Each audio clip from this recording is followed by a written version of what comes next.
নমস্কার। আমাদের আজকের পর্ব আমরা শুরু করতে যাচ্ছি। আপনারা সবাই নিশ্চয়ই ভালো আছেন।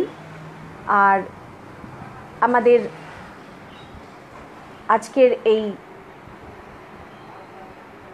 যে বিষয় আমাকে প্রাণারাম বাংলা ইউটিউব চ্যানেল থেকে বলেছেন, সেই বিষয়টির ক্রম অনুযায়ী আজ পঞ্চম পর্ব। গত সপ্তাহে যতদূর আমরা আলোচনা করেছিলাম, আজকে তার পরবর্তী ক্রমে আমরা এগোবো। আপনাদের সকলকে আমার আন্তরিক প্রণাম জানাচ্ছি, শ্রদ্ধা জানাচ্ছি যারা এই মুহূর্তে শুনছেন। আর তাছাড়া যারা পরে শুনবেন বা যারা শুনবেন না, সবাইকেই আমার শ্রদ্ধা জানাচ্ছি। অখণ্ড চৈতন্য শ্রী গুরু স্বরূপকে প্রণাম জানালে সবার কাছেই সে প্রণাম পৌঁছে যায়, কারণ আত্মস্বরূপে আমরা সবাই সবার সঙ্গে জুড়ে আছি। যাই হোক, আমাদের বিষয় মারাত্মক দুই চোখ, আর আজকে তার পঞ্চম পর্ব। আমাদের বিষয় যেটি চলছিল স্বামী বিবেকানন্দ এবং তাঁর শিষ্য স্বামী সদানন্দের জীবনের বিশেষ কিছু ঘটনা, যে ঘটনাগুলি শুধুমাত্র লীলা কথা বলে নয়, যে লীলা কথা ঈশ্বর কোটি অবতার কোটিগণের লীলা আস্বাদন করা, শুধু তাই নয়, সে লীলাকে আশ্রয় করে শিক্ষা নেওয়া।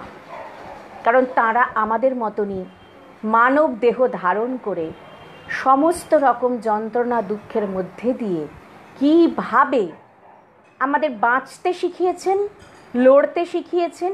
লড়াইটা অন্য কিছুর সঙ্গে নয়, নিজের দুর্বলতার সঙ্গে, নিজের কাপুরুষতার সঙ্গে, নিজের ভীরুতার সঙ্গে, নিজের সংকীর্ণতার সঙ্গে। আমরা যে পরিব্যাপ্ত আকাশস্বরূপের মতন, আকাশবৎ আমরা যে ব্রহ্মস্বরূপ, সে বিরাট সত্তার অংশ আমরা। কাজেই সেই স্বরূপে যতক্ষণ না আমরা স্থিতি লাভ করছি, বা সেই স্বরূপের স্মরণে মননে যতক্ষণ না থেকে আমরা আমাদের প্রাত্যহিক জীবনচর্যায় থাকছি, আমাদের শান্তি আসতে পারে না। সেই বিষয়গুলিতেই আলোকপাত করবার জন্যই তাঁদের এই জীবননাট্য, তাঁদের এই লীলা, নরলীলা। তা যাই হোক, আজকে আমরা এই দুই মহান জীবন্ত জ্বলন্ত দিব্য চরিত্র, আর দিব্য চরিত্রই হচ্ছে মনুষ্য ধর্ম। আমাদের ভেতরে অন্তরে লুকিয়ে থাকা যে দেবত্ব, তাকে জাগ্রত করার নামই তো মনুষ্যত্ব। দেবত্ব মানে তো কিছু সে মেটাফিজিক্যাল পাওয়ার ডেভেলপ করা নয়। দেবত্ব মানে নিজের বোধে জাগ্রত থাকা, যে আমি ক্ষুদ্র সংকীর্ণ গণ্ডিবদ্ধ একটা দেহ মন নই। আমার দ্বারা আমাকে কখনো ভয়, কখনো সংশয়, কখনো দুশ্চিন্তা আমাকে উদ্বেলিত করতে পারে না। আমি সুখ দুঃখের দ্বারা পরিচালিত নই। আর কোনো প্রকার নিচাশয়তা, ঈর্ষা, দ্বন্দ্ব, হিংসা আদি এগুলো আমাকে শোভা পায় না। এই বোধে আমাদের যদি নিয়ত আমরা জাগ্রত থাকতে পারি, তবেই এই লীলা শ্রবণ আমাদের সার্থক। কারণ শুধুমাত্র শাস্ত্র পড়ে, মহাপুরুষদের জীবনী বা লীলা পাঠ করে, আস্বাদন করে আমাদের সময় কাটতে পারে, আমাদের ভালো লাগতে পারে, একটা ভালো লাগার বোধ তৈরি হতে পারে। কিন্তু যখন জীবনের সংকটপূর্ণ পরিস্থিতিগুলো আসে, সেই সময় আমাদের বুঝে নিতে হয় এই সমস্ত জীবন, এই জ্বলন্ত জীবনের থেকে আমি কি শিক্ষা নিয়েছি আর কি শিক্ষা আমি এখন পালন করছি। আমি কতটা নিজের বোধেতে জাগ্রত হচ্ছি, কতটা আমি জাগ্রত হচ্ছি বা হয়েছি, সে পরীক্ষা আত্মানুশীলনের সময় আসে। আর দ্বিতীয় কথা হলো, যতক্ষণ না নিজেকে জানা হচ্ছে, হাজার পুঁথি পড়েও, হাজার জ্ঞান থেকেও, নামের পাশে অজস্র ডিগ্রি বসিয়েও, কিছু এই নাম যশ খ্যাতির মাধ্যমেও, অনেক রকম কলাবিদ্যায় পারদর্শী হয়েও, অজস্র গুণাবলীর অধিকারী হয়েও আমরা অসম্পূর্ণই থেকে যাব, মূর্খই থেকে যাব, যতক্ষণ না নিজেকে জানতে পারবো।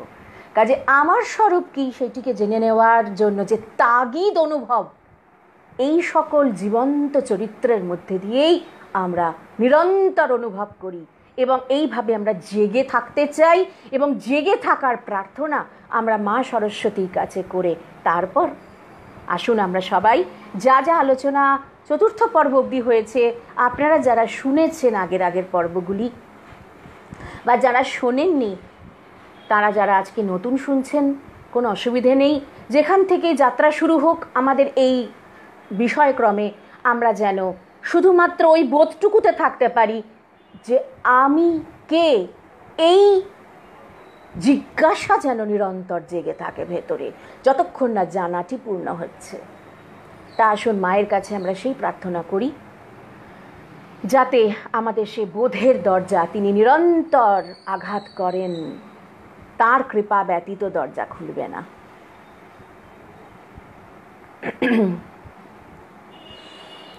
या कुन्देन्दु तुषारहार धवला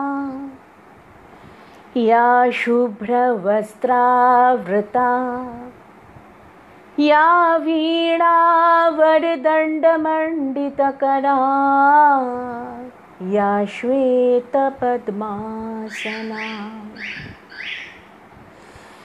या ब्रह्माच्युत शङ्कर प्रभृतिभिर्देवैः सदा वन्दिता सा मां पातु सरस्वती भगवती निःशेषजाड्यापहा।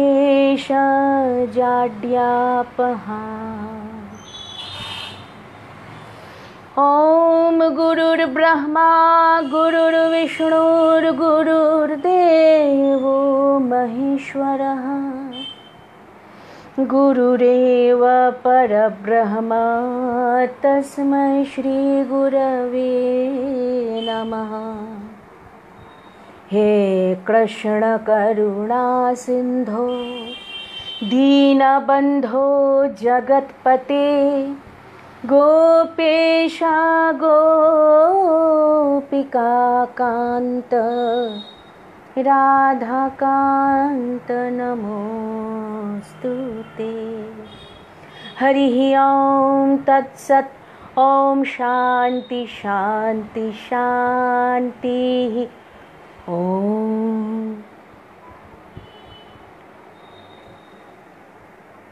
আমরা আজকে কথা শুরুতে আমার একটি ভীষণ অন্তর থেকে প্রেরণা আসছে একটি স্বস্তি বচন, বৈদিক স্বস্তি বচন পাঠ করতে। একটু করে নিই। আসুন আমরা সবাই বৈদিক ঋষির কণ্ঠে কণ্ঠ মিলিয়ে তার ভাবে ভাব মিশ্রিত করে ঈশ্বরের কাছে, পরমাত্মার কাছে প্রার্থনা করি।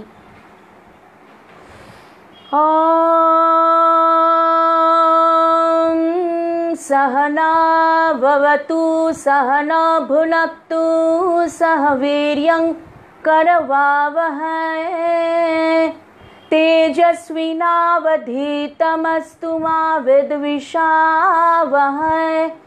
ॐ शान्ति शान्ति शान्तिः। ॐ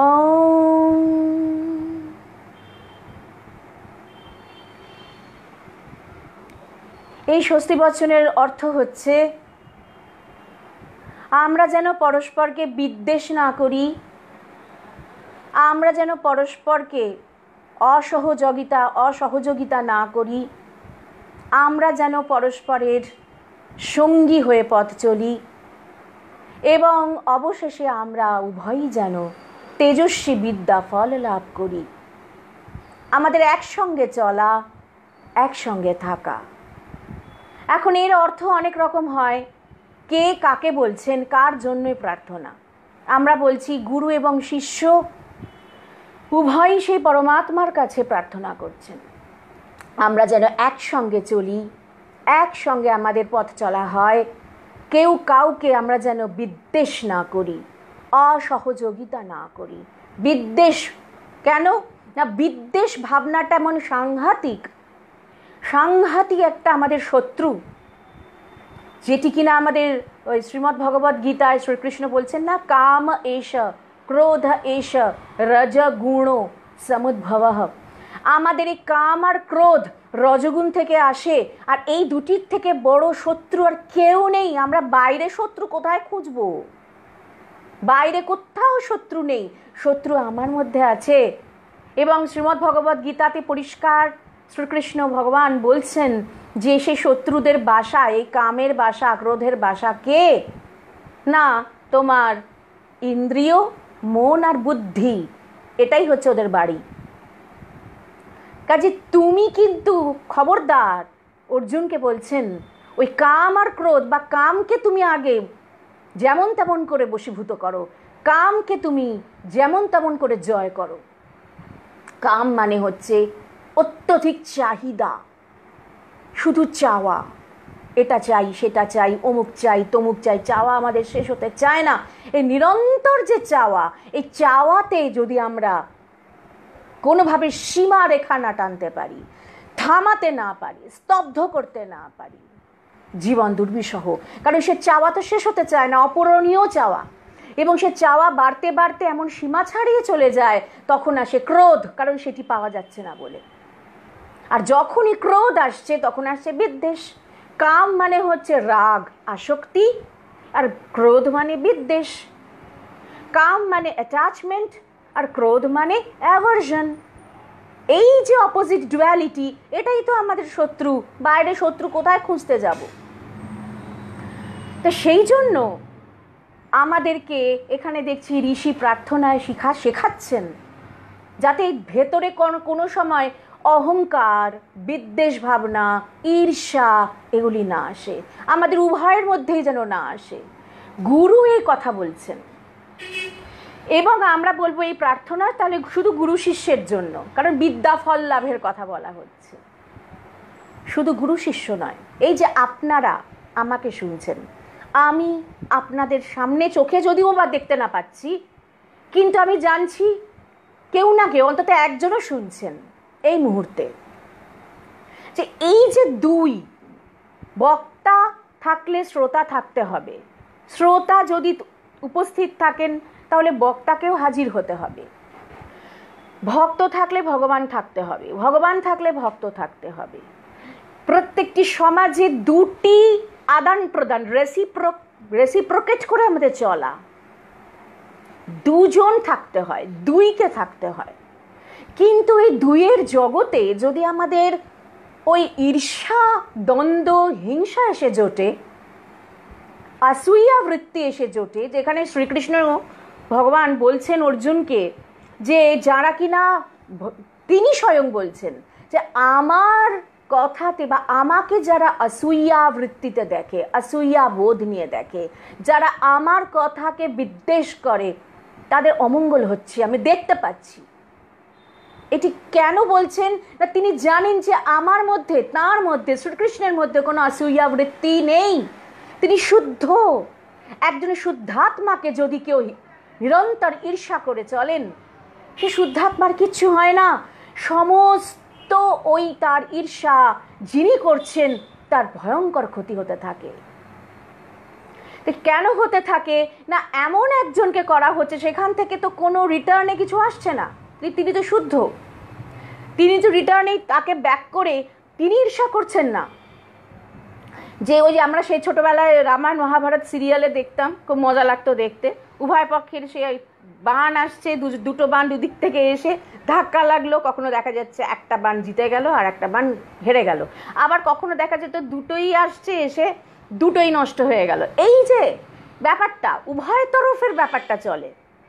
কিন্তু উভয় তরফে যদি এক তরফ থেকেই শুধু ঈর্ষা, এক তরফ থেকেই ক্রোধ, এক তরফ থেকেই শুধুমাত্র ওই নেগেটিভ ভাইব্রেশন আসতেই থাকে, একজন শুদ্ধাত্মার প্রতি কি হয়, যেটি উপনিষদ বলছেন, ওই শুদ্ধাত্মা হয়ে যান তখন একদম নিরেট পাথরের মতো, পাথরের মতন। পাথর মানে নিষ্প্রাণ নন, পাথর মানে তার মধ্যে কোনো বোধ নেই যে কে আমায় ঈর্ষা করছে, কে আমায় হিংসা করছে, কে আমায় ভালোবাসছে, ওই ভালো মন্দের বোধটা তার চলে যায়, যার ফলে তার কাছে ওই নেগেটিভ ভাইবগুলো এসে যাবে কোথায়, সেখান থেকে তো কোনো রেসপন্স পাচ্ছে না, সেটা ব্যাক করে আবার রিভার্সে টার্ন নিচ্ছে, বুমেরাং হয়ে যাচ্ছে। তো সেই জন্যই শ্রীকৃষ্ণ দেখছেন আমি তো মুক্তাত্মা, আমি তো অখণ্ড চৈতন্য, আমি তো স্বরূপ বোধে অবস্থিত ঈশ্বর তত্ত্ব, আমি ব্রহ্ম। এখন এই অবস্থাতে যদি কেউ আমাকে ক্রমান্বয়ে ঈর্ষা করে যায়, অসূয়া করে যায়, অসূয়া শব্দের মানে গুণেতে দোষ ধরা, কোনো দোষ খুঁজে পাওয়া যাচ্ছে না তাও জোর করে দোষ ধরা, তাহলে এদের বেচারা এদের ক্ষতি হয়ে যাচ্ছে। কিন্তু যারা এরকম করছে কিছু করার নেই, তার নিজেদের দুর্ভাগ্য নিজে টেনে নিয়ে আসছে। তা এখন কথা হলো, হিংসাকে হিংসা দিয়ে থামানো যায় না, আবার যিনি অহিংস তাকে হিংসা করলে উল্টে যে হিংসা করছে তার আরো চূড়ান্ত ক্ষতি হয়। কাজে উভয় দিক থেকেই দেখা যাচ্ছে বিদ্বেষ মা বিদ্বিষাবহে এ বড় সাংঘাতিক জিনিস, ভীষণ ক্ষতিকারক। ওই ক্ষতি যাতে কোনোভাবে আমাদের না হয় সেই জন্য আমাদের অ্যালার্ট করা হচ্ছে। তা সেই জন্য আমরা দেখতে পাচ্ছি যে মা বিদ্বিষাবহে বলে এখানে ঋষি প্রার্থনা করে শেখাচ্ছেন যে দেখো তোমাদের মধ্যে যেন বিদ্বেষ ভাবনাকে কখনো পোষণ করো না। যদি আসতে পারে, মনের ধর্ম তো, মন তো সবসময় ট্র্যাপ করার চেষ্টা করবে, কিন্তু আসা মাত্রই তুমি চিন্তা করবে আমি আত্মস্বরূপ। ঘৃণা বিদ্বেষ বা আসক্তি অনুরাগ এগুলো আমার ধর্ম নয়, আমি সদা প্রেমস্বরূপ, আমি সমদর্শী, আমি নির্লিপ্ত, আমি চৈতন্য। এই স্বরূপটিকে যখনই মনন করা, স্বামীজি যেটি বারে বারে বারে বারে আমাদের শিখিয়েছেন, একেবারে হ্যামারিং করে শিখিয়েছেন যে প্রতিনিয়ত জেগে থাকবি, প্রতিনিয়ত নিজেকে জাগিয়ে রাখবি, আত্মবোধের অনুশীলন প্রতিনিয়ত শ্বাসে প্রশ্বাসে চালাবি, যাতে কোনো অবিদ্যা তোর কাছে ঘেঁষতেই না পারে, ঘুমের মধ্যেও ঘেঁষতে না পারে। এইভাবে কি হয় না, যখনই এইভাবে মনন করতে করতে ওই সাবকনশিয়াস মাইন্ড পুরো ট্রেন্ড হয়ে যায়, সাবকনশিয়াস মাইন্ডের পুরনো প্রোগ্রামিংগুলো ডিলিট হতে থাকে, এবং পুরনো প্রোগ্রামিংগুলো যখন ব্রেক হয়ে নতুন এনার্জি সিস্টেম, নতুন একটা প্যাটার্ন, ওইটা প্যাটার্ন ঠিক বলবো না, নতুনভাবে প্যাটার্ন বড় সাংঘাতিক জিনিস, এটা ইনার্শিয়া, এটা ইনার্শিয়া নয়, এটা হচ্ছে অ্যাকচুয়াল রিয়েল যে চৈতন্য সত্তার সঙ্গে একটা মার্জ হওয়ার চেষ্টা, অ্যালাইনমেন্টের চেষ্টা, যে ব্লকেজগুলো আছে ব্লকেজগুলো সরানোর চেষ্টা। দুদিক থেকেই জলের ধারা, এটা হচ্ছে উৎস আর এদিক থেকে হচ্ছে এমনি জল, কিন্তু মাঝখানে বাধা পড়ে গেছে, ওই উৎসের থেকে যে জলের স্রোতটা বেরিয়েছে তার মাঝখানে নানান কারণে ময়লা জমে জমে সেইখানটা এমন পলি পড়েছে, এমন ময়লা পড়েছে যে কানেক্টিভিটি নষ্ট হয়ে গেছে। তো যখন কাজটা কি না, ওদিক থেকে আবার স্রোতটাকে বাড়াতে হবে উৎসের দিকে ফেরার জন্য। যখনই মাঝখান থেকে ওই ব্লকেজ হাঁটতে থাকবে, সরতে থাকবে, আস্তে আস্তে আস্তে আস্তে আস্তে আস্তে মেইন স্ট্রিমে ঢুকে পড়া যাবে এবং অবশেষে অ্যালাইনমেন্ট তৈরি হবে। তখন দেখা যাবে ওই সমুদ্রের জলের সেই কানেকশনটা পাওয়া যাচ্ছে, মোহনায় মিশবো। উৎস আর মোহনা কিন্তু এক, সে বৃষ্টির জল যা সে পাহাড়ে প্রথম শৈলক্ষেপ বৃষ্টি বলে যেটা আমরা ছোটবেলায় পড়েছি, পাহাড়ে বৃষ্টি, পাহাড়ের মাথায় মেঘ জমছে, সেখানে বৃষ্টি হচ্ছে, সেই বৃষ্টির ধারা আস্তে আস্তে নেমে আসছে পার্বত্য নদী হয়ে, সেখানে তার বিশাল ফোর্স থাকছে, সেখান থেকে আস্তে আস্তে সে আসছে সমতল ভূমিতে, এসে মোহনার কাছে এবার মিশছে। এবার মোহনার জলটা কি হবে, আবার সে সূর্যের কিরণে বাষ্প হবে, আবার বাষ্প হয়ে আবার মেঘ হয়ে সেই পাহাড়ের ওপরে গিয়ে জমবে। তাহলে ঘুরে ফিরে সাইক্লিক অর্ডারে আমরা কিন্তু মোহনাই কিন্তু আমাদের অ্যাকচুয়াল উৎস। সে সাগর থেকেই নদীর উৎপত্তি। দেখে মনে হচ্ছে পাহাড় থেকে উৎস, তা কিন্তু নয়, ওই সাগরের জলই বাষ্পীভূত হয়ে আকাশে উঠেছে, সেখানেই সে মেঘ হয়েছে, সেখান থেকে পাহাড়ের শরীর বেয়ে নেমেছে, নিয়ে সে সমতল ভূমিতে এসেছে, অনেক পথ, অনেক অভিজ্ঞতা, অনেক কিছু নিয়ে সে অবশেষে আবার মোহনায় মিশছে। কিন্তু মোহনা আর তার মাঝখানে যদি ব্যবধান তৈরি হয়ে যায়, অনেক নদীকে বিলুপ্ত হতে দেখা যায়, আর খুঁজে পাওয়া যায় না, কোথায় হারিয়ে যায়। মোহনায় মিশতে হবে আমাদের। কাজে ওই ধরনের ব্লকেজগুলোকে সরানোই হচ্ছে আমাদের সবসময় জেগে থাকা। যখনই নেগেটিভ ভাবনা আসা, সঙ্গে সঙ্গে নিজেকে চিন্তা করা আমি আত্মস্বরূপ, এগুলো মনের ধর্ম, এগুলো মন আমাকে আবার ফাঁদে ফেলার চেষ্টা করছে, আমি ওদিকে তাকাবো না, আমি সাড়া দেব না। এই দুই নিয়েই যখন আমাদের জগৎ, একা তো কেউ থাকতে পারবো না। একটা গিভ অ্যান্ড টেক মানে এখানে বেনিয়াবৃত্তি, তথাকথিত বেনিয়াবৃত্তি বলতে স্বামীজি যা বুঝিয়েছেন বা আমরা জানি ঠাকুর বলছেন পাটোয়ারি বুদ্ধি, তুমি না দিলে আমি দেবো না, ওই ব্যাপারটা না। একটা রেসিপ্রসিটি, দেওয়া নেওয়া, আদান প্রদান, ভাইব্রেশনাল এক্সচেঞ্জ যদি না থাকে, মনের ভাবের আদান প্রদান না থাকে, চৈতন্য স্তরের আদান প্রদান যদি না থাকে, সেখানে যদি মাঝখানে দেওয়াল উঠতে শুরু করে, তাহলে আমরা নিজেদের ক্ষতি নিজেদের ডেকে নিয়ে আসি। সেই জন্যে ঋষি বলছেন মা বিদ্বিষাবহে। জানি না কেন আজকে এই এখন সরস্বতী বন্দনা করতে করতে আমার কোনো সব পরিকল্পনা, সত্যি কথা বলছি, অন্তর্যামী জানেন, গুরু জানেন, আমার সেভাবে থাকে না। হ্যাঁ, একটা মোটামুটি ছক রেডি থাকে যে এতটা বলা হয়েছে, পরের অংশ দিয়ে মেইন তো একটা আকর গ্রন্থ থাকে, সেটাকে বেস করে এগোতে হবে কথা। কিন্তু একটা বলার ফ্লোয়ের মধ্যে কোনো একটা ইন্সপিরেশন আসে, সেটা থেকে বলা। কেন এলো জানি না, এই মুহূর্তে আমার এই স্বস্তি বচনটি পাঠ করতে ইচ্ছা হলো, তাই করলাম। তা যাই হোক, এবারে আসুন ওই দুই আমাদের মধ্যে যেন এমন একটা ছন্দ থাকে, অবশেষে এই ছন্দে ছন্দে এগোতে এগোতে আমরা উভয়ই, আপনারাও এবং আমিও, সেই বিদ্যা ফল লাভ করি। কারণ শুধুমাত্র বিদ্যা চর্চা শুনে পড়ে আর নানান বক্তৃতা করে আর মঠে মন্দিরে শুধু শুধু ঘুরে বেরিয়ে পুজো অর্চা করে আর তীর্থে তীর্থে তীর্থ দর্শন করে তীর্থনাথদের দেখে এসেও কিছু লাভ হবে না, যদি না কিনা নিজেকে জানতে পারছি। যার জন্য আচার্য শঙ্কর বলছেন জ্ঞান বিহীনে সর্বমনেনা মুক্তি ন ভবতি জন্মশতেন কুরুতে গঙ্গা সাগর গমনম ব্রত পরিপালনম অথবা দানম। জ্ঞান বিহীনে সর্বমনেনা মুক্তি ন ভবতি জন্মশতেন। শত শত জন্ম তোমার এই কুবৃত্তিগুলো থেকে মুক্তি হবে না। আর এই কুবৃত্তিগুলো যতক্ষণ তোমাকে বেঁধে রেখেছে, তোমার কোনো দিন আত্মবোধ আসছে না। ওই আত্মবোধ না জাগার নামই হচ্ছে বন্ধন। বস্তুত বন্ধন বলে কিছু হয় না, কিন্তু ওই যে মেন্টাল ট্র্যাপে যতক্ষণ আমরা এরকমভাবে বাঁধা হয়ে আছি, আমরা সেই মুক্তির আস্বাদন পাবো কি করে? আমরা আননেসেসারিলি কেজড হয়ে আছি। আমরা কেউ কেজড নই, আমরা উন্মুক্ত বিহঙ্গ, আমরা উন্মুক্ত সদা সর্বদা। তো সেই জন্য আসুন আজকে আমরা দেখি। তো সেই জন্য আচার্য শঙ্কর বললেন, এত গঙ্গাসাগরে গিয়ে তীর্থে তীর্থে ঘুরে, এত স্নান করে, এত ব্রত পালন করে, এত উপবাস করে, এত তীর্থবাস করে, এত দান যজ্ঞ তপ করে কিছুই হবে না যদি না কিনা তুমি নিজেকে জানতে পারছো। জ্ঞানবিহীনে, জ্ঞান বলতে আমরা শুধু মনে করি শাস্ত্র আক্ষরিক জ্ঞান, যে কোনো পড়াশোনার জ্ঞান, নামের পাশে 50খানা ডিগ্রি বসানো, এই জ্ঞানের কথা বলা হচ্ছে না। সব জানার পরেও যদি নিজেকে না জানা হয়, সে জানার মানে কি? যে জন্য জন্ম, এই জগৎটা আমার কাছে, আমাদের সবার কাছে শিক্ষালয়। স্বামীজি বারবার বলছেন, পৃথিবীর পাঠশালায় এসছিস, নিজেকে জানবি না তুই কে? তা সেই আমি কে, এই আত্মানং বিদ্ধি, নিজেকে জানো, এই কথাকেই আমরা বারে বারে ফিরে ফিরে পাই এই স্বামীজি এবং সদানন্দজির জীবনচরিতের মধ্যে দিয়ে। এক একটা ঘটনার ইঙ্গিত সেই কথাই মনে করিয়ে দেয়।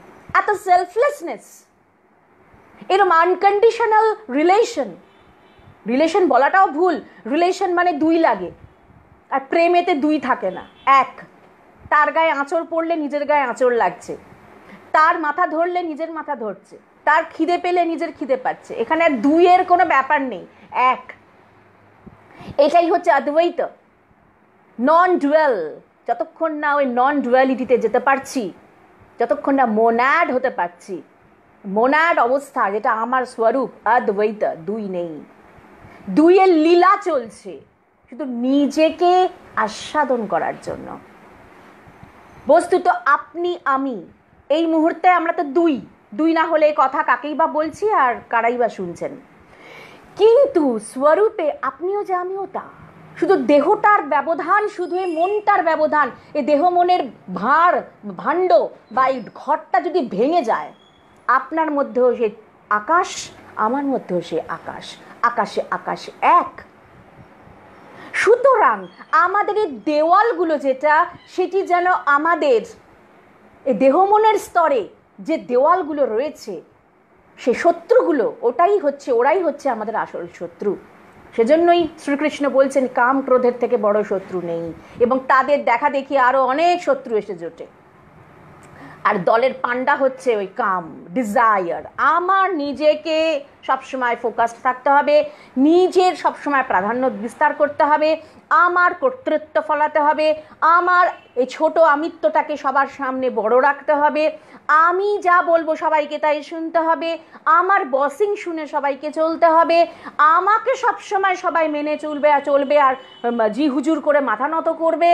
আমি যে কাজটা করব সেই কাজে সবসময় 100% আমার সাকসেস চাই, যে সাকসেসটা আমি ঠিক করে রেখেছি, যেন আমি ডিভাইনকে, ঈশ্বরকে যেন অর্ডার করছি, ইনস্ট্রাকশন দিচ্ছি, এটা আমার জীবনকে আমি এইভাবে চালাবো।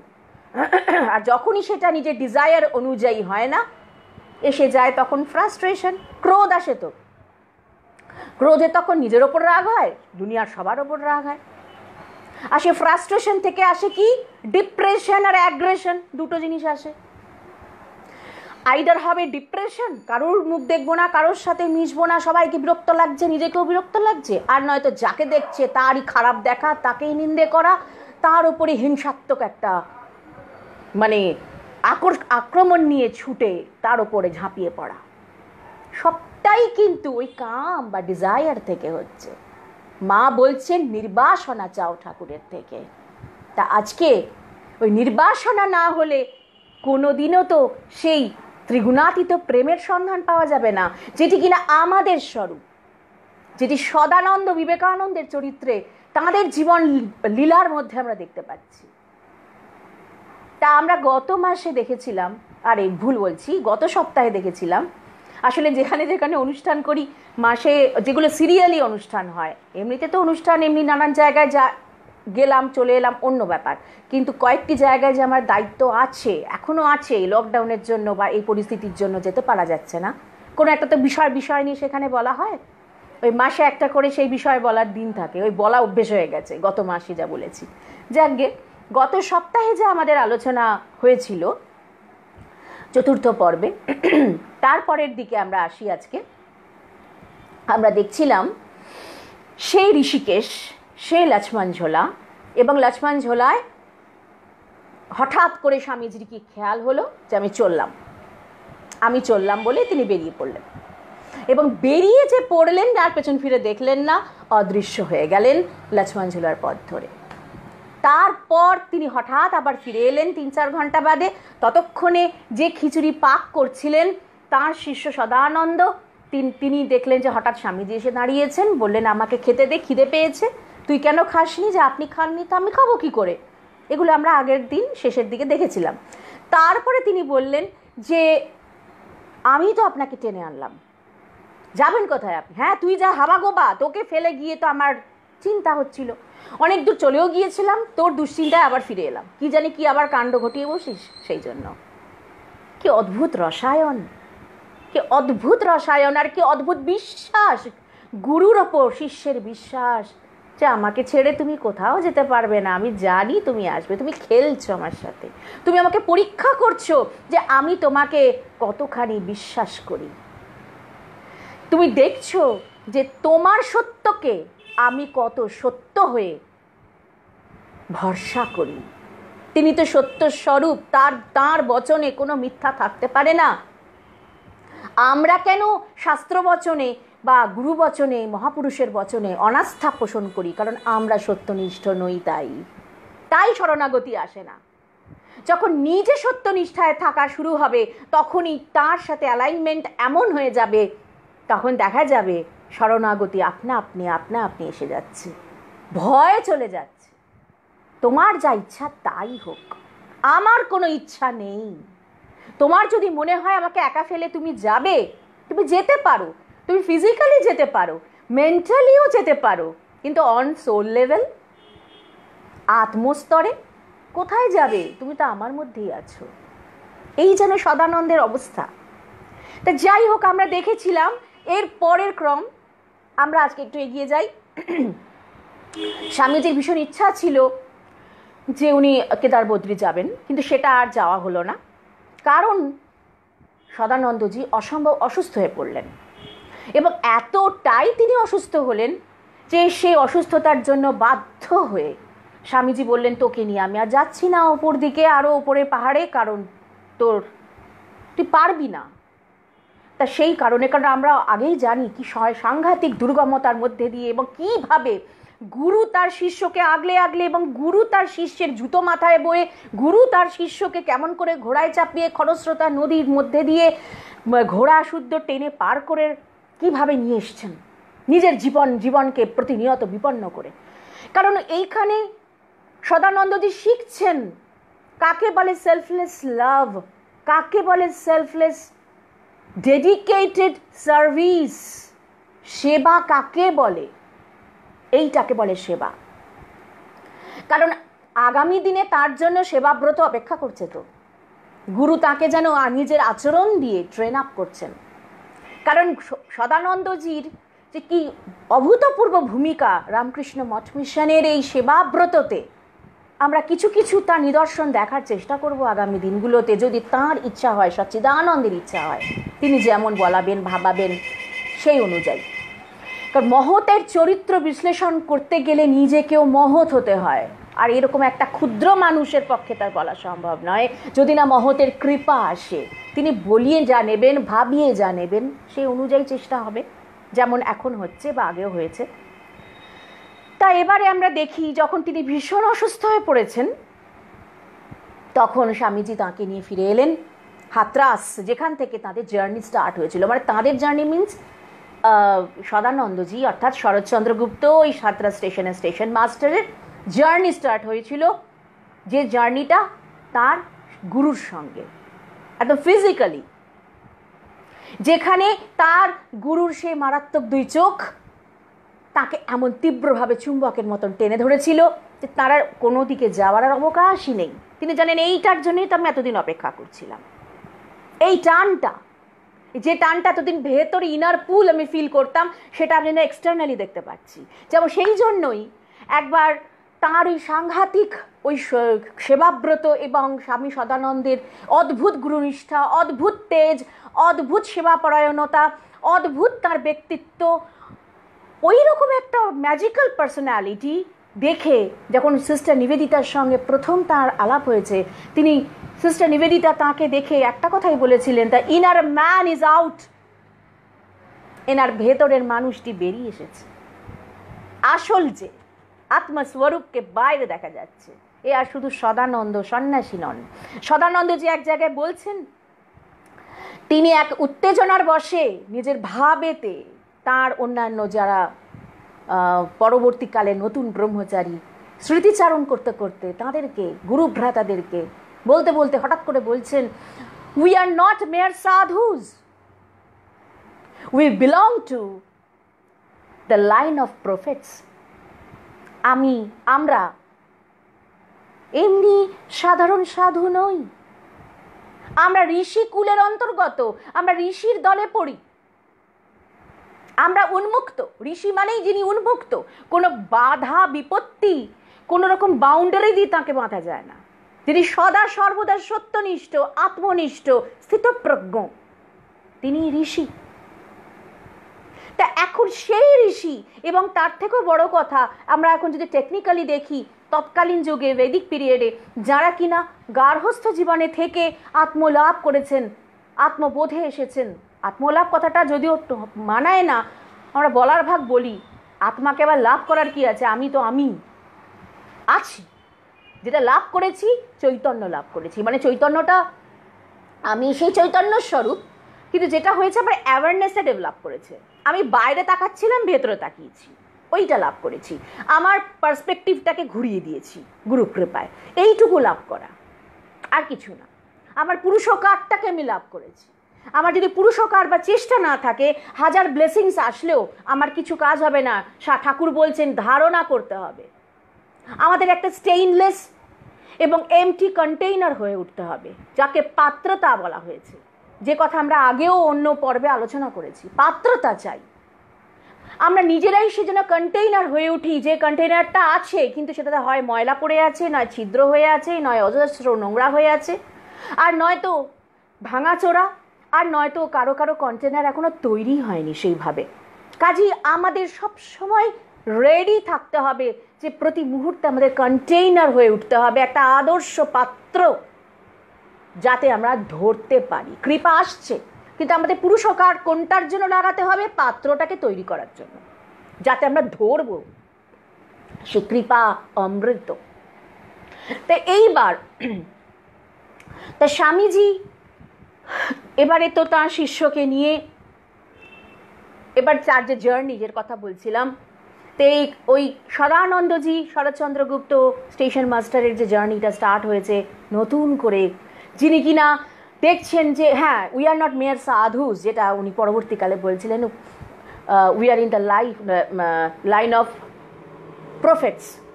তা আমরা হলাম সে ঋষির দলের লোক। তা সেই ঋষি আমি উন্মুক্ত, কোনো বাইন্ডিংস দিয়ে আমাদেরকে গণ্ডিবদ্ধ করা যাবে না। অ্যাটাচমেন্ট অ্যাভারশন আমাদের দেখলে ভয় পালাবে। তা এই যে অবস্থা, স্বামীজি এরপরে আমরা দেখি কি করলেন। তা বললেন যে তোর শরীর খুব খারাপ, ফিরে চল।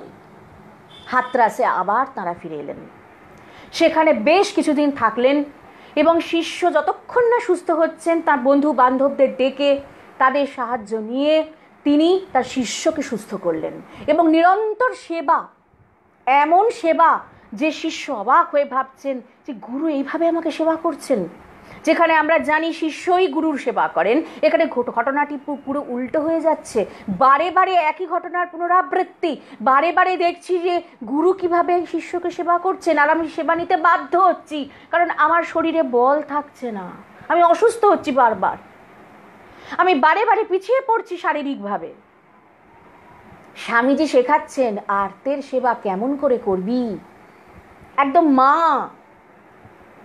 চৈতন্য সত্তায় স্থিত হয়ে, বিশ্ব মাতৃত্ব বোধে স্থিত হয়ে সেবা, যেখানে কোনো এক্সপেকটেশন নেই আর যেখানে কোনো ইগো ফিলিং নেই যে আমি করছি, যেখানে কোনো রকম ভাবে বৈরী ভাব নেই যে আমার সময় নষ্ট হচ্ছে, আমার শুধু শুধু তোকে নিয়ে, মানে আমার এরকম সেবার মধ্যে বা এরকম তাকে এত বিরক্তির সঙ্গে বাধ্য হয়ে আমাকে করতে হচ্ছে, কোনোটাই নেই। শুধুই আছে অনাবিল ভালোবাসা, যেন সেবাটা নিজেকে করা হচ্ছে, নিজেকে আত্মবৎ।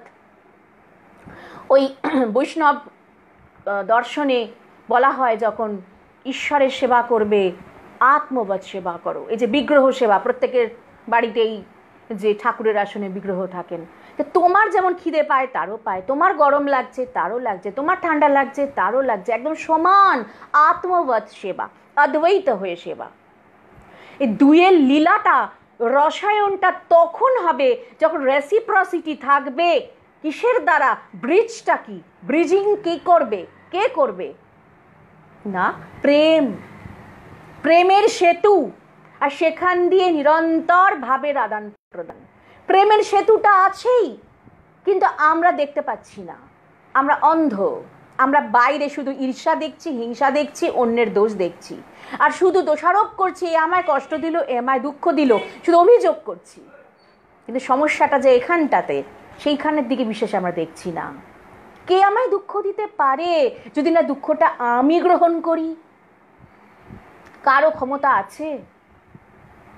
আর কেউ আমায় দুঃখ দিচ্ছে মানে রিটার্নে আমাকেও তাকে রিভার্সে দুঃখ দিতে হবে, তাহলে তো সেটা হিংসা হয়ে গেল। ওই মা বিদ্বিষাব হয়, অ্যাভারশন। আর যদি শুধু শুধু অন্য একজনকে আননেসেসারিলি ডিস্টার্ব করা হয় ওই রকম একটা ঈর্ষা কাতরতার দ্বারা, হিংসাত্মক মানসিকতার দ্বারা, তিনি হয়তো কোনো রকম রিয়্যাক্ট করছেন না, বা তিনি হয়তো সেগুলোকে গুরুত্ব দিচ্ছেন না, সেগুলো যাবে কোথায়? আবার রিভার্স হয়ে এখানে চলে আসবে। এই জন্যই সাবধান করছেন ঋষি, মা বিদ্বিষাব হয়। তারপর এবারে যখন সেবা শুশ্রূষা করে শিষ্যকে অনেকটা ভালো করে তুললেন, এবার তিনি বললেন যে আমি এবার ফিরছি, আমি চলে যাচ্ছি বরানগর, তুই একটু সুস্থ হওয়ার পর তুইও বরানগরে আসিস। এবার একটু যখন শিষ্য কদিন বাদে বিশ্রামের পর সুস্থ বোধ করলেন। সদানন্দজি 1888 শেষের দিকে তিনি তখন চলে এলেন বরানগরে। বরানগরে এসে দেখছেন স্বামীজি তখন প্রস্তুতি নিচ্ছিলেন, আবার তিনি পরিব্রজ্যায় বেরোবেন। কিন্তু যখন তিনি দেখলেন আমার শিষ্য এসেছে, তিনি সেটা স্থগিত রাখলেন। তিনি বললেন 1 বছর আমি আর বেরোচ্ছি না। 1 বছর তিনি থেকে গেলেন শিষ্যের জন্য। সেটাও একটা বিরাট পাওয়া এবং কৃতার্থতার বোধ, যে এইভাবে স্বামীজি আমাকে কৃপা করলেন, যে আমি এখানে নতুন দেখে বা আমি তার কাছে এসেছি বলে তিনি আমার জন্য তীর্থে যাওয়া বন্ধ করলেন, তার প্রব্রজ্জা বন্ধ করলেন।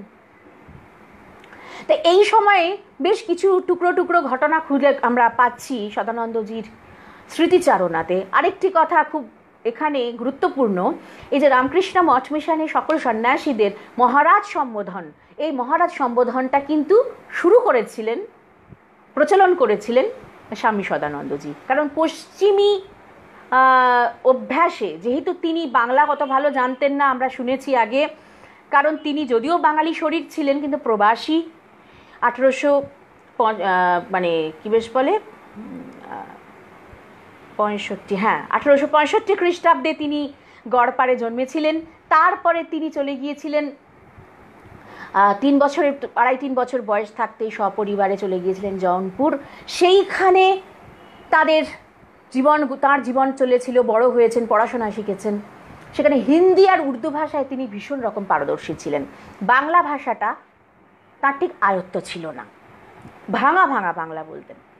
তো এবারে ওখানে আসার পর বরানগরে ভীষণ ভাষা সমস্যা হতে শুরু করলো। তার কথা ওখানকার মানুষরা বুঝতে পারছেন না, ওখানকার মানুষদের কথা তিনি অতটা ভালো বুঝতে পারছেন না। তার এই ভাঙা বাংলা, ভাঙা হিন্দি মিশ্রিত অদ্ভুত উচ্চারণে সবাই একটু মজাই করছেন। তো সেই সময়ে স্বামী সদানন্দজি বলছেন যে ওই সময়টাতে আমাকে আশ্রয় যদি না দিতেন কে না স্বামী শারদানন্দজি, আমি বিরাট মুশকিলে পড়ে যেতাম। তা স্বামী শারদানন্দজি স্বামীজির দায়িত্ব যেন অনেকটা নিজের ঘাড়ে নিয়ে নিলেন। স্বামীজির শিষ্যকে তিনি কিছুটা ট্রেন আপ করলেন ভাষা সংক্রান্ত ব্যাপারে, কথা বোঝাবুঝির ব্যাপারে, ডেইলি যে রুটিন, যেইভাবে তারা চলছেন, তাদের জীবনের আদর্শ, রামকৃষ্ণ মঠ মিশন তৈরি হতে যাবে তার পরিকল্পনা স্বামীজির মাথায়, তখনও বাস্তবায়িত হওয়ার কোনো প্রশ্নই নেই। তারা দুবেলা ঠিক মতন খাবার পাচ্ছেন না, পরনের বস্ত্র পাচ্ছেন না, এরকম পরিস্থিতি। স্বামীজি তখনও পাশ্চাত্যে যাননি, এগুলো তার আগের ঘটনা। স্বামীজি যে যাবেন ভবিষ্যতে পাশ্চাত্যে, স্বামীজি তাও জানেন না, কিন্তু তিনি জানেন একটা কিছু করতে হবে এবং সমস্ত পরিকল্পনা তার ভেতরে চলছে নিরন্তর। এবং তাদের জীবনের একটাই উদ্দেশ্য, আত্মবোধ, আমি কে, নিজের স্বরূপকে চিনে নেওয়া। তারপরে বহুজন হিতায় বহুজন সুখায়, সেই বোধের স্থিত থেকে শুধু অপরের সেবা করে যাওয়া। সে সেবাটা সমস্ত স্তরের, শিক্ষা স্তরে অন্নহীনকে অন্নদান, জীবিকা শূন্য যে তাকে জীবিকা দান, যে নানান রকম অসুবিধার মধ্যে আছে তাকে সাহায্য দান, এবং সর্বোপরি যে অসুস্থ তাকে ঔষধ এবং সেবা দান, এবং সর্বোপরি হচ্ছে আধ্যাত্মিক চৈতন্যে স্থিত হবার প্রেরণা দান অনুক্ষণ। এবং বি অ্যান্ড মেক হচ্ছে স্বামীজির মূল কথা। নিজেকে তৈরি করতে থাকো এবং আশপাশে যদি অন্তত একজনকেও পাও সেই কথাগুলি শোনাতে থাকো। আর শুধু বাইরে বক্তৃতা দিয়ে বেরিও না, যেটা বলছো উপলব্ধির চেষ্টা করো। স্বামীজি যেন তার জন্য সবসময় এই সদানন্দজিকেও বলেছেন, তার সমস্ত শিষ্যদের বলেছেন, জপ ধ্যান করো, সাধন বাড়াও, নিজেকে জানার চেষ্টা করো। এই সাধন প্রসঙ্গে একটা কথায় এবারে আসি, ওইখানকার ঘটনায় বরানগরের স্মৃতিচারণে স্বামী সদানন্দজি বলছেন, ভোর হতে না হতে স্বামীজি উদাত্ত কণ্ঠে গান গাওয়া শুরু করতেন, জাগো জাগো অমৃতের অধিকারী জাগো। আমরা সবাই অমৃতের অধিকারী, আমরা অনেক কিছুর অধিকার নিয়ে সবসময় লড়াই করি। সংসারে মানুষকে লড়াই করতে দেখা যায়, এই টাকায় আমার অধিকার, এই সম্পত্তিতে আমার অধিকার, এই ঘটিটায় আমার অধিকার, এই বাটিটায় আমার অধিকার, কিন্তু আসল অধিকার যে অমৃতত্বে সেটা আমরা কোনোদিন খেয়াল রাখি না। আমাদের বারে বারে ঋষিগণ এই জায়গাটাই আমাদের মনে করিয়েছেন, তোমার বাইরে কোনো কিছুতেই তোমার অধিকার নেই। তোমাকে যেটা দেওয়া হয়েছে, তেনা ত্যক্তেনা ভুঞ্জিতা মাগ্রধ কস্য সুবিধনম, তোমাকে যা দেওয়া হয়েছে সেটা ত্যাগের দ্বারা ভোগ করো। আগে ঘপাত করে নিয়ে নিজে খেতে শুরু করে দিও না যে কোনো জিনিস, কারণ তিনি তোমার জন্য রেখে দিয়েছেন। তেনা ত্যক্তেনা, তিনি তোমার জন্য ছেড়ে রেখেছেন। তিনি একটা জিনিসও ভোগ করেন না, যিনি সবের মালিক, সব তোমার জন্য রচনা করে রেখে দিয়েছেন। তোমাকে শিখিয়েছেন তুমিও ত্যাগের দ্বারা ভোগ করো। আগে দিতে শেখো, যার কাছে যেটা বেশি আছে সেটা আরো বেশি করে দিতে শেখো। কিন্তু সে দেওয়ার মধ্যে যেন অহংকার না থাকে, দেওয়ার মধ্যে যেন তাচ্ছিল্যবোধ না থাকে, সে দেওয়ার মধ্যে যেন প্রাপ্তির আশা না থাকে, সে দেওয়ার মধ্যে যেন কোনো প্রত্যাশা না থাকে।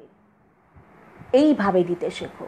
তৈত্তিরি উপনিষদ বলছেন শ্রিয়া দেয়ম, রিয়া দেয়ম, ভিয়া দেয়ম, সংবিদা দেয়ম। সব কিছু দিতে হবে, কিন্তু কেমন ভাবে? শ্রিয়া, সৌন্দর্য দিয়ে দাও, একদম অন্তরের সৌন্দর্য দিয়ে দাও। ভিয়া দেয়ম, ভয়ের সঙ্গে দাও। বলে ভয়ের সঙ্গে দেবো কেন? না, যেন আমার মধ্যে যেন অহংকার না এসে যায়, এবং যেটা যাকে দিচ্ছি সেটা যেন তার কাজে লাগে, তার যেন ঠিক ঠিক সেবায় লাগে। আমি ঠিক সেবায় আসতে পারলাম তো, তোমাকে ঠিক আমি সেবা করতে পারলাম তো। সবসময় একটা লজ্জা নিয়ে দাও, আমি তো দেবার কেউ নই, তিনি দিয়েছেন, আর তিনিই তোমার রূপ ধরে আমার কাছে এসেছেন। আমার সেবা গ্রহণ করে তার দেওয়া বস্তু তোমার মধ্যে দিয়ে তিনিই নিচ্ছেন, গ্রহণ করে কৃতার্থ করো আমাকে। এই লজ্জা, এই বিনয় নিয়ে দাও। সংবিদা দেয়ম, সমবেদনা নিয়ে দাও, সমত্বের বোধ নিয়ে দাও, অদ্বৈতের বোধ নিয়ে দাও। একজন ক্ষুধার্ত চিৎকার করছে, খাবার চাই, খাবার চাই, আর তাকে জামা কাপড় দান করা হচ্ছে, ওই দান তার সেই মুহূর্তে কোনো কাজে আসবে না। যখন সে সুনামি হয়েছিল দক্ষিণ ভারতে, মনে আছে, সে এলাকার পর এলাকার মানুষ, তাদের কাছে রিলিফ ঠিক মতন পৌঁছচ্ছে না, এরকম একটা পরিস্থিতি যখন হয়েছিল, তখন একটা সময় খুব ক্রাইসিস তৈরি হয়েছিল। তখন কাগজে পড়েছিলাম যে তাদের কাছে যে সমস্ত অর্গানাইজেশন থেকে বা সরকার থেকে কাপড় জামা যাচ্ছে, তারা বলছেন আমরা কাপড় জামা অন্য কিচ্ছু এই মুহূর্তে চাই না, আমাদের খাবার দাও। কাপড় জামাটা দরকার আছে, কিন্তু ওটা এই মুহূর্তে এসেনশিয়াল নয়।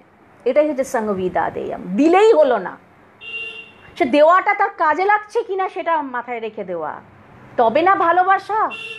যে ওর মা, যেমন ঠাকুর বলছেন না, যে মা জানেন কোন ছেলের পেটে কি সয়। একই মাছ বাড়িতে এসেছে, কাউকে ঝাল, কাউকে ঝোল, কাউকে টক বা অম্বল, কাউকে বা মাছের পোলাও রেঁধে দিচ্ছেন, একরকম তো দিচ্ছেন না। কেন? তিনি আত্মবোধে আছেন। যিনি মা কে না, যিনি আত্মবোধে আছেন। সেবা আসে না যদি না মা হয়ে ওঠা যায়। সে মা কিভাবে হয়ে উঠতে হয়? না আত্মবোধের দ্বারা। এই হচ্ছে বিশ্ব মাতৃত্ববোধ। তাই শ্রীরামকৃষ্ণ ভাবান্দোলনের সর্বাপেক্ষা গুরুত্বপূর্ণ শিক্ষা হচ্ছে বিশ্ব মাতৃত্ববোধ। তিনি মাতৃভাব জাগাতে এসছেন, এবং মাতৃভাবকে আরো জাগানোর জন্য মাকে রেখে গেলেন, শ্রী শ্রী মাকে। আর স্বামীজিও সে মাতৃভাবেই সম্পূর্ণ নিজে একাকার হয়ে গিয়ে এই সেবাব্রত নিয়ে এলেন রামকৃষ্ণ মঠ মিশনের মধ্যে সর্বাধিক গুরুত্বপূর্ণ অঙ্গ হিসেবে। মিশন, যেমন তিনি বলছেন man making is my mission, আবার তার সঙ্গে বহুজন হিতায় বহুজন সুখায়, গৌতম বুদ্ধের যে ভাবধারা, তার যে আদর্শ, তার পুনরুত্থান করলেন তিনি। ম্যান মেকিংটা কেমন করে হচ্ছে নিজে আচরণ করে তিনি শেখাচ্ছেন। এই যে দেখছি তো কেমন করে হাতে ধরে practically living Vedanta, practical Vedanta হয়ে উঠছেন ধীরে ধীরে স্বামী সদানন্দ তার গুরুর সাহচর্যে, গুরুর গাইডেন্সে থেকে থেকে। তো এরপর আমরা দেখছি, আমরা বেশি কথা এগোতে পারছি না, অল্পই সময় হাতে রয়েছে, তা এবারে দেখছি যে তাই বলছেন এদের কি অদ্ভুত জীবনচর্যা ছিল। ওই ভোরবেলা স্বামীজি সবাইকে গান গেয়ে তুলে দিতেন, আর তোলার পর এবার শুরু হতো তাদের সকাল থেকে সাধন, ভজন, ধ্যান, জপ, আর তারপরে শাস্ত্রচর্চা, তারপরে কোনো একটা বিশেষ বিষয়ের ওপরে প্রত্যেকের ভাব বিনিময়, বাদ বিতণ্ডা, তর্কসভা সব চলত।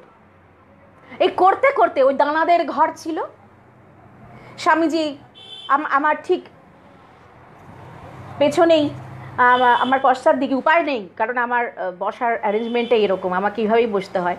সর্বদিকেই তো তিনি আছেন, ওপরে নিচে পাশে, কোনো জায়গায় ব্রহ্ম ছাড়া কি কোনো স্থান আছে?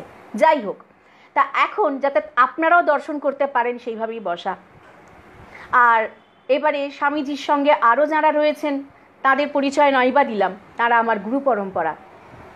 এবারে কি হয়েছে, তা এবারে সেই হচ্ছে এই যে ছবিটি আমরা, চিত্রটি দেখতে পাচ্ছি স্বামীজির, স্বামীজি এই ছবিটিকে নিজেই বলতেন ডাকাত দলের সর্দার। ডাকাত দলের সর্দার এইটি বলতেন। তিনি সবসময় বলতেন যে আমরা হলাম দানব, আমরা হচ্ছে এমন এক মরিয়া অদ্ভুত প্রাণোচ্ছল শক্তি যে আমরা সুমেরু পর্বত চূর্ণ করতে পারি। আমাদের কোনো ভয় নেই, ডর নেই, আমাদের কোনো রকম দুশ্চিন্তা নেই, আমরা এক লক্ষ্যে এক রোকে রয়েছি, আমরা আত্মায় রয়েছি, আমরা শরণাগত, সামনে তাকাচ্ছি, সিংহ বিক্রম। এই হচ্ছে স্বামীজির জীবন্ত বেদান্তের একটা প্রতিনিয়ত তার কাজে কর্মে আচরণে চেহারায় সব কিছুর মধ্যে দীপ্ত হতো জীবন্ত বেদান্ত। আর এক অখণ্ডের বোধ, ইউনিভার্সাল ওয়াননেস। এই ওয়াননেস, এক ছাড়া দুই নেই, আমরা সব এক, কোনো বিভাজন নীতি নেই, কোনো ঈর্ষা নেই, কোনো বিদ্বেষ নেই, আমরা সবাই এক। আর রয়েছে তার থেকে যেটি প্রধান তিনটি সূত্র, বিবেকানন্দ সূত্র পাওয়া যায়। কি কি? এক হচ্ছে জীবন্ত বেদান্ত হয়ে ওঠো, মানে আনঅ্যাটাচমেন্ট, কোনোভাবে আসক্তি রেখো না, নাম যশের মোহ রেখো না। ওই স্বামীজি বলছেন না, নাম যশ চুলোয় যাক, তুমি শুধু কাজ করে যাও। আরেকটি হচ্ছে তার থেকে জীবন্ত বেদান্তের আরেকটি শিক্ষা, সেটি হচ্ছে ভালোবাসার জন্য ভালোবাসা, দ্য লাভ ফর লাভ সেক। আর আরেকটি শিক্ষা হচ্ছে তার থেকে নেওয়া, তার যে সূত্র, যেটি তিনি ঠাকুরের থেকে, ঠাকুর তাকে দিয়েছিলেন যে মন্ত্র, যত্র জীব তত্র শিব, শিবজ্ঞানে জীবসেবা মন্ত্র তিনি ঠাকুরের থেকে পেয়েছেন। ঠাকুর যেন তাকে সূত্র দিয়েছিলেন আর তিনি হয়ে উঠেছিলেন তার ভাষ্য, একদম application, applied Vedanta, practical Vedanta Swamiji. তাহলে এক গেল আনঅ্যাটাচমেন্ট বা অনাসক্তি, আর হলো দ্য লাভ ফর লাভ সেক, কারণ অনাসক্তি না এলে দ্য লাভ ফর লাভ সেক হবে না। আর কর্মের জন্যে কর্ম করো স্বামীজি বলছেন, আর ভালোবাসার জন্যই ভালোবাসো, এই দুটোই আসবে না তো যতক্ষণ না আমিত্বের থেকে মোহ যাচ্ছে, আমিত্বের নাশ হচ্ছে, যতক্ষণ না আমিত্ব থেকে আসক্তি সরছে। আমিত্বের থেকে আসক্তি সরলো তো সবের থেকেই আসক্তি সরলো, তখন শুধু থেকে গেল কি অবশিষ্ট? প্রেম। আর সে প্রেমের থেকেই আসছে কর্মের জন্যেই কর্ম করো, সেবার জন্যেই সেবা করো, রিটার্ন আশা করো না। এই যে এই অবস্থাটা, ওই দাও আর ফিরে নাহি চাও, এই বোধে স্থিত হওয়া, এই হলো স্বামীজির শিক্ষা। আর তার সঙ্গে সঙ্গে ওই যে বললাম যে বহুজন হিতায় বহুজন সুখায়, সবাইকে আলিঙ্গন করা, ইউনিভার্সাল ওয়াননেস, আমরা এক। তা এই যে কথা প্রতিনিয়ত আমাদেরকে স্বামীজি এইভাবে জাগ্রত রেখেছেন, এবং স্বামীজি আমাদেরকে তার শিষ্যকে যেভাবে শেখাচ্ছেন, হাতে ধরে অ্যাপ্লিকেশন, শিষ্য ধীরে ধীরে উনিও এইভাবে প্রত্যেক শিষ্যকে তিনি এইভাবে গড়েছেন, তিনিও লিভিং বেদান্ত হয়ে উঠছেন, তিনিও জীবন্ত সেই অগ্নিপুরুষ হয়ে উঠছেন, তিনিও জীবন্ত সে প্রেমিক হয়ে উঠছেন, ত্রিগুণাতীত হয়ে উঠছেন। ওই শিবজ্ঞানে জীবসেবা, তার মধ্যে মজ্জায়, রক্তে, স্নায়ুতে, ধমনীতে, প্রতিটি শ্বাসে প্রশ্বাসে, হৃৎপিণ্ডের তালে তালে শুধু ওই একটাই ধ্বনি জীবন মন্ত্র হয়েছে, শিবজ্ঞানে জীবসেবা, শিবজ্ঞানে জীবসেবা। এবং সেই শিবজ্ঞানে জীবসেবার অদ্ভুত অদ্ভুত অভিজ্ঞতা আমরা সদানন্দজির জীবনে পাই। সেসব কথা আমরা আগে আগে পরের দিনগুলিতে আলোচনার আবার চেষ্টা রাখব। ওই যে বললাম, সচ্চিদানন্দের ইচ্ছা হলে তিনি যেমন বলাবেন।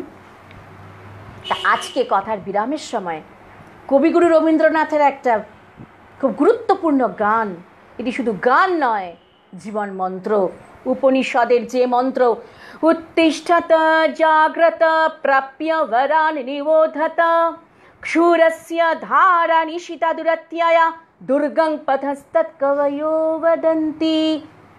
কঠোপনিষদের মন্ত্র, যেখানে বলছেন ওঠো জাগো, নিজের অধিকারের যে অমৃতত্ব, নিজের অধিকারের বস্তুটিকে আদায় করে নাও। কার কাছ থেকে? প্রাজ্ঞ পুরুষের থেকে, যিনি সেটি পেয়ে আছেন, অর্থাৎ গুরুর কাছ থেকে, গুরু সম মানুষের কাছ থেকে, ব্রহ্মর্ষির কাছ থেকে, যারা ওই পথে হেঁটেছেন তাদের পদাঙ্ক অনুসরণ করে নিজের আগে নিজের অধিকারের দ্রব্যটিকে গুছিয়ে ভালো করে নিয়ে নাও, তারপর যা হয় করো। তাহলে প্রাপ্য বরান নিবোধত। আর সেই মন্ত্রেরই প্রতিধ্বনি পাই স্বামীজির কথায়, ওঠো জাগো আর ততক্ষণ চলতে থাকো যতক্ষণ না তুমি তোমার লক্ষ্যে পৌঁছাচ্ছ। এই লক্ষ্যে পৌঁছানোটা আর কিচ্ছু না, আমাদের কোনোই বস্তুত লক্ষ্য নেই, আমি তো আমাতেই আছি। লক্ষ্য শুধু হচ্ছে অ্যালাইনড হওয়া। আমরা যোগ বলতে বুঝি প্লাস, কিন্তু আমরা যোগ, এই যে কর্মযোগ, কর্মযোগা, ভক্তি যোগা, ক্রিয়া যোগা, মন্ত্র যোগা, হঠ যোগা, রাজযোগা, অজস্র যোগ আছে। জ্ঞান যোগা, এই যে এখন যেটা হচ্ছে আমাদের জ্ঞান যোগ হচ্ছে, তার সঙ্গে ভক্তি পাঞ্চ করা আছে। তা এখন কথা হলো, যোগ মানে আমরা অ্যাডিশন বুঝি, আসলে যোগ মানে কি? ইউজ ধাতু থেকে যোগ শব্দটি বা যোগ শব্দটি এসেছে। Realization is yoga, self realization is called yoga, and the realized soul, rishi, prophet is called yogi. যার রিয়েলাইজেশন হয়েছে সে হচ্ছে যোগী। তো সেই জন্য আমাদের প্রতিনিয়ত ওই জাগ্রত থাকার প্র্যাকটিসটাই চাই, ওটাই লক্ষ্য, আর কিচ্ছু লক্ষ্য নয়। ওই জাগ্রত থাকতে থাকতে থাকতে থাকতে হট করে পর্দা সরে যাবে, তখনই আমরা দেখব আমরা সবাই যোগযুক্ত যোগী, আমরা সবাই রিয়েলাইজড সোল, যে তত্ত্বমসি, আমি সে, অহম ব্রহ্মাস্মি, আমি সে, তত্ত্বমসি, তুমি সে, আর কি? অয়মাত্মা ব্রহ্ম আর প্রজ্ঞানং ব্রহ্ম। এই চার বেদের চার মহাবাক্য জীবনে সত্য হয়ে উঠবে, যে আমি সে, আমি আর সে অভিন্ন। কাজে আমি আর সে যেমন এক, এই জগতে আমি তাকেই দেখতে পাচ্ছি। সুতরাং কার সঙ্গে ঈর্ষা করব, আর কার সঙ্গে দ্বন্দ্ব করব, আর কার সাথে হিংসা করব? আর যদি কেউ আমাকে এই মুহূর্তে একটু ওই রকম কিছু করেও থাকে, তখন মনে হবে যে আহারে বেচারা, ও তো আমারই আর একটা রূপ, ওই রূপটার মধ্যে আমি আমাকে একটু চড় মেরে ফেলেছি, যাগ্গে ও ভালো হয়ে যাবে, ওর ওই স্বভাবটি পরিবর্তিত হয়ে যাবে। এই তখন আসছে প্রকৃত ক্ষমা। ক্ষমা ওইভাবে আসে না। তাই আজকে কবিগুরুরও সেই একই বার্তা আমরা পাচ্ছি একটি গানের মধ্যে। ওটা গান বলবো না, আমি নিজের জন্য মনে করি ওটা মন্ত্র। তিনিও তো উপনিষদের কবি। সেই গানটি একটু সংক্ষেপে গিয়ে আজকে আমার কথাকে বিরাম দিচ্ছে, আর এগোতে পারছি না। যখন বলার মোশন আসে মনে হয় আর কত কথা এসে যাচ্ছে, কিন্তু সব কথা তো আমরা একসঙ্গে বলে উঠতে পারি না, আমাদের সময়ের সঙ্গে সঙ্গে আমরা ওই বাধ্য। তাই আপনাদের প্রত্যেককে আমার অন্তরের অকুণ্ঠ শ্রদ্ধা নিবেদন করছি। প্রত্যেকের জন্যে আভ্যন্তরীণ শান্তি এবং তৃপ্তি, সর্বোপরি আনন্দ পরমেশ্বরের কাছে প্রার্থনা করছি। সবাই ভীষণ আনন্দে থাকুন, ভালো থাকুন, যে কোনো পরিস্থিতির মধ্যে সবাই যাতে আমরা নির্ভয়ে এইভাবে মা বিদ্বিষাবহী পরস্পরের হাত ধরাধরি করে এগিয়ে যেতে পারি ওই তেজস্বী ফলটির জন্য, যেটি কিনা আমাদের বিদ্যাফল, আমি কে এই বোধ। তাই দুলাইন গাইছি, আর সময় নেই। দেখি যদি পরের দিন আবার ওই তিনি মুড এনে দেন বা ওরকম কিছু হয়, গানটি নয় আরও ভালো করে বিস্তার করা যাবে। আজকে গান গাওয়াই হয়নি। যাই হোক, জাগো আলস শয়ন বিলগ্ন, জাগো তামস গহন নিমগ্ন জাগো, আলস শয়ন বিলগ্ন। ধৌত করুক করুণারুণ বৃষ্টি, সুপ্তি জড়িত যত আবিল দৃষ্টি, জাগো দুঃখ ভার নত উত্তম ভগ্ন, জাগো আলস শয়ন বিলগ্ন। জাগো আলস শয়ন বিলগ্ন।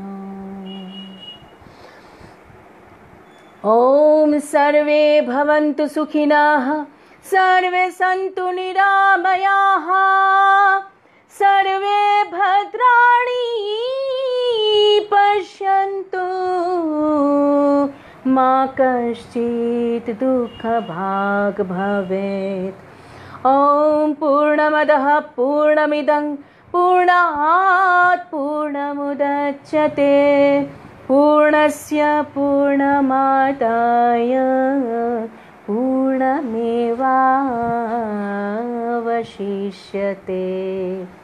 हरिः ॐ तत्सत्। ॐ शान्ति शान्ति शान्तिः। हरिः ॐ तत्सत्।